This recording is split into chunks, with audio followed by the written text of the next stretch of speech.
বিকেলের নাস্তায় কি বানাবো চিন্তা করতে করতে বানিয়ে ফেললাম ঘরোয়া উপকরণ দিয়ে মিনি বন। দেখতে এত সুন্দর আর কিউট, বাচ্চারা একদম আগ্রহ করে খেয়ে ফেলবে। খুব সহজেই বানানো যায়। এর জন্য একটি বাটিতে নিয়ে নিয়েছি আমি 1 কাপ পরিমাণ দুধ, দিয়ে দিলাম 3 টেবিল চামচ চিনি আর 2 টেবিল চামচ ইস্ট।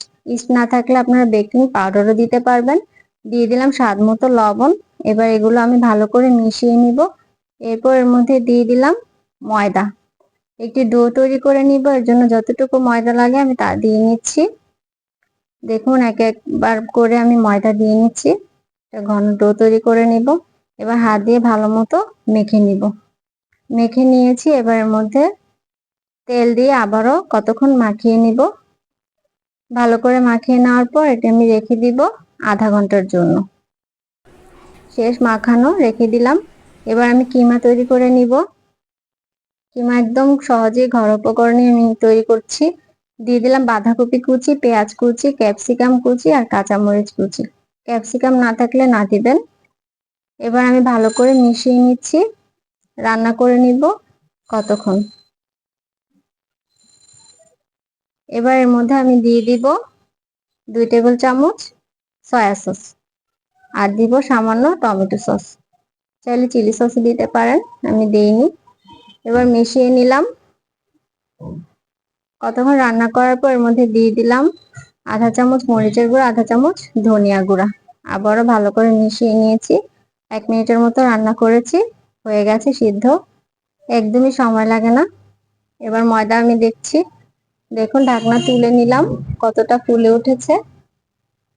আবারও ভালো করে আমি মথে নিব। এবার ছোট ছোট আমি বল আকার করে নিয়েছি। হাত দিয়ে বড় করে এর মধ্যে কিমাগুলো দিয়ে এভাবে বলের মতো করে রেখে দিতে হবে।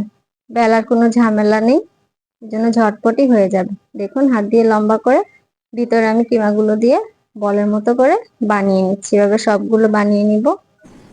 সবগুলো করে নিয়েছি। এবার হাত দিয়ে শুধু চাপ দিয়ে দিয়ে একটু লম্বা করে নিতে হবে। দেখুন এভাবে আমি বড় করে নিচ্ছি, যেহেতু মিনি বন বেশি বড় করার দরকার নেই। এবার আমি তেল গরম করে ভেজে নিচ্ছি। মিডিয়াম হিটে 1-1.5 মিনিট ভাজলেই হয়ে যাবে। এক পাশ হয়ে গেছে, আমি উল্টে দিলাম। এভাবে দোনো পাশ লাল করে আমি ভেজে নিব। এত সুন্দর আর কিউট হয়, বাচ্চারা আগ্রহ করেই খাবে। আমার ছেলে খুব পছন্দ করেছে। দেখুন ভাজা প্রায় হয়ে গেছে, এখন আমি তুলে নিব। তুলে নিয়েছি, কত সুন্দর কালার। ভিতরে দেখুন কত সুন্দর, কোনো মাংস দরকার পড়ে না, এমনি মজা হয়।